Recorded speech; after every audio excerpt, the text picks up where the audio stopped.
Chapter 2. The helping hands didn't stop swarming around him until Caelan stood up straight and had the dust brushed from his shirt and pants. Still dazzled by the light, he staggered a bit. He was consumed with curiosity but still felt too ill to look closely at his surroundings. His new companion said nothing as he swiveled his head around, trying to take it all in. As he rotated in a slow circle, the other kids sniggered and stared. Some reached out and poked him with a finger. There had to be at least 50 of them. Their clothes smudged and sweaty as if they'd been hard at work, all shapes and sizes and races, their hair of varying lengths. Caelan suddenly felt dizzy, his eyes flickering between the boys and the bizarre place in which he'd found himself. They stood in a vast courtyard several times the size of a football field, surrounded by 4 enormous walls made of grey stone and covered in spots with thick ivy. The walls had to be hundreds of feet high and formed a perfect square around them, each side split in the exact middle by an opening as tall as the walls themselves, that, from what Caelan could see, led to passages and long corridors beyond. "Look at the green bean," a scratchy voice said. Caelan couldn't see who it came from. "Gonna break his shuck neck checking out the new digs." Several boys laughed. "Shut your hole, Connor," a deeper voice responded. Caelan focused back in on the dozens of strangers round him. He knew he must look out of it. He felt like he'd been drugged. A tall kid with blonde hair and a square jaw sniffed at him, his face devoid of expression. A short, pudgy boy fidgeted back and forth on his feet, looking up at Caelan with wide eyes. A thick, heavily muscled Asian kid folded his arms as he studied Caelan, his tight shirt sleeves rolled up to show off his biceps. A dark-skinned boy frowned, the same one who'd welcomed him. Countless others stared. "Where am I?" Caelan asked, surprised at hearing his voice for the first time in his salvageable memory. It didn't sound quite right, higher than he would have imagined. "Nowhere good." This came from the dark-skinned boy. "Just slim yourself nice and calm." "Which keeper's he gonna get?" someone shouted from the back of the crowd. "I told ya, shuckface," a shrill voice responded. "He's a clunk, so he'll be a slapper. No doubt about it." The kid giggled like he just said the funniest thing in history. Caelan once again felt a pressing ache of confusion, hearing so many words and phrases that didn't make sense. Shank, shuck, keeper, slapper. They popped out of the boy's mouth so naturally it seemed odd for him not to understand. It was as if his memory loss had stolen a chunk of his language. It was disorientating. Different emotions battled for dominance in his mind and heart. Confusion, curiosity, panic, fear, but laced through it all was the dark feeling of utter hopelessness, like the world had ended for him, had been wiped from his memory and replaced with something awful. He wanted to run and hide from these people. The scratchy-voiced boy was talking. "Even do that much? Bet my liver on it." Caelan still couldn't see his face. "I said shut your holes!" the dark boy yelled. "Keep yapping and next break I'll be cut in half." That must be their leader, Caelan realized. Hating how everyone gawked at him, he concentrated on studying the place the boy had called the glade. The floor of the courtyard looked like it was made of huge stone blocks, many of them cracked and filled with long grasses and weeds. An odd, dilapidated wooden building near one of the corners of the square contrasted greatly with the grey stone. A few trees surrounded it, their roots like gnarled hands digging into the rock floor for food. Another corner of the compound held gardens. From where he was standing, Caelan recognized corn, tomato plants, fruit trees. Across the courtyard from there stood wooden pens holding sheep and pigs and cows. A large grove of trees filled the final corner. The closest ones looked crippled and close to dying. The sky overhead was cloudless and blue, but Caelan could see no sign of a sun despite the brightness of the day. The creeping shadows of the walls didn't reveal the time or direction. It could be early morning or late afternoon. As he breathed in deeply, trying to settle his nerves, a mixture of smells bombarded him. Freshly turned dirt, manure, pine, something rotten and something sweet. Somehow he knew that these were the smells of the farm. Caelan looked back at his captors, feeling awkward but desperate to ask questions. Captors, he thought.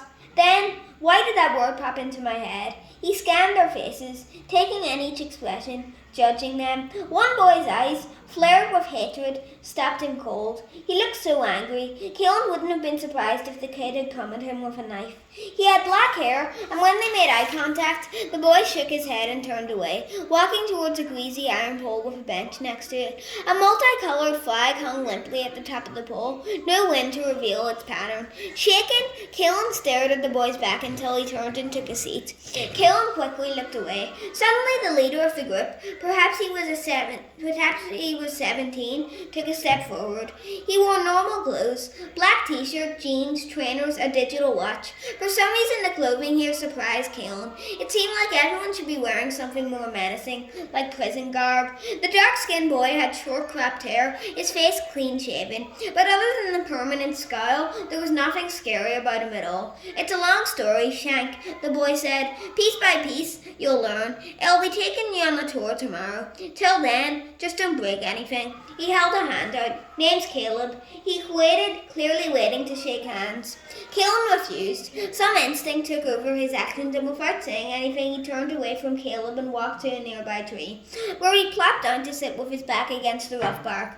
Panic swelled inside him once again, almost too much to bear, but he took a deep breath and forced himself to try to accept the situation. Just go with it, he thought. You won't figure out anything if you give in to fear. Then tell me, Caleb called out, struggling to keep his voice even. Tell me the long story. Caleb glanced at the friends closest to him, rolling his eyes, and Caleb studied the crowd again. His original estimate had been close. There were probably 50 to 60 of them, ranging from boys in their mid-teens to young adults like Caleb, who seemed to be one of their oldest. At that moment, Caleb realised with a sickening lurch that he had no idea how old he was. His heart sank at the thought. He was so lost he didn't even know his own age. Seriously, he said, giving up on the show of courage. Where am I? Caleb walked over to him and sat down cross-legged. The crowd of boys followed and packed in behind. Heads popped up here and there, kids leaning in every direction to get a better look. If you ain't scared, Caleb said, you ain't human. Act any different and I'd throw you off the cliff because it'd mean you're a psycho. The cliff? Caleb asked, blood draining from his face. Shuck it, Caleb said, rubbing his eyes. Ain't no way to start these conversations. You get me? We don't kill shanks like you here, I promise. Just try and avoid and being killed, survive, whatever. He paused and Caleb realised his face must have whitened even more when he heard that last part. Man, Caleb said, then ran his hands over his short hair as he let out a long sigh. I ain't good at this. You're the first green bean since Rory was killed. Caleb's eyes widened and another boy stepped up and playfully slapped Caleb across the head. Wait for the bloody tour, Caleb, he said, his voice thick with an odd accent. Kid's gonna have a bugging heart attack. Nothing even been heard yet. He bent down and extended his hand towards Caleb. Name's Alfie, Greenie, and we'd be all right cheery if you'd forgive our clunk for brains new leader here. Caleb reached out and shook the boy's hand. He seemed a lot nicer than Caleb. Alfie was taller than Caleb too, but looked to be a year or so younger. His hair was blonde and cut long, cascading over his t-shirt. Veins stuck out of his muscled arms. Pipe it, shuckface, Caleb grunted, pulling Alfie down to sit next to him. At least he can understand half my words. There were a few scattered laughs, and then everyone gathered behind Caleb and Alfie, packing in even tighter, waiting to hear what they said. Caleb spread his arms out, palms up. This place is called the Glade. All right, it's where we live, where we eat, where we sleep. We call ourselves the Gladers. That's all you. Who sent me here? Caleb demanded, fear finally giving away to anger. Hide! But Caleb's hand shot out before he could finish, grabbing Caleb by the shirt as he leaned forward on his knees. Get up, Shank, get up! Caleb stood, pulling Caleb with him. Caleb finally got to his feet under him, scared all over again. He backed against the tree, trying to get away from Caleb, who stayed right in his face. No interruptions, boy, Caleb shouted. Whacker, if we told you everything, you'd die on the spot, right after you clunked your pants. Baggers would drag you off, and you ain't no good to us then, are ya? I didn't even know what you're talking about, Caleb said slowly, shocked at how steady his voice sounded. Alfie reached out and grabbed Caleb by the shoulders. Caleb, lay off a bit. You're hurting more than helping, you know. Caleb let go of Caleb's shirt and stepped back, his chest heaving with breath. Ain't got time to be nice, Greenie. Old life's over, new life's begun. Learn the rules quick, listen, don't talk. You get me? Caelan looked over at Alfie, hoping for help. Everything inside him churned and hurt. The tears that had yet to come burned his eyes. Alfie nodded. Greenie, you get him, right?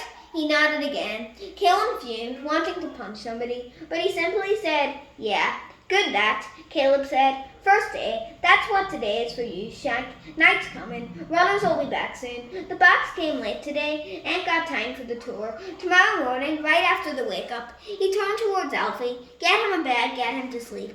Good that, Alfie said. Caleb's eyes turned to Caelan, narrowing. A few weeks, you'll be happy, Shank. You'll be happy and helping. None of us knew Jack on the first day. You neither. New life begins tomorrow. Caleb turned and pushed his way through the crowd, then headed for the slanted wooden building in the corner. Most of the kids wandered away then, each one giving Caelan a lingering look before they walked off. Caelan folded his arms, closed his eyes, took a deep breath. Emptiness ate away at his insides, quickly replaced by a sadness that hurt his heart. It was all too much. Where was he? What was this place? Was it some kind of prison? If so, why had he been sent here? And for how long? The language was odd, and none of the boys seemed to care whether he lived or died.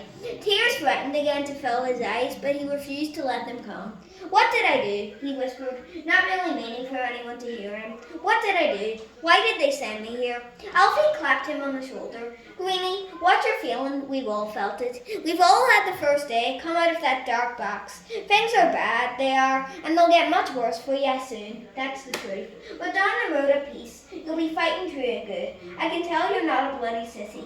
Is this a prison? Caelan asked. He dug in the darkness of his thoughts, trying to find a crack to his past.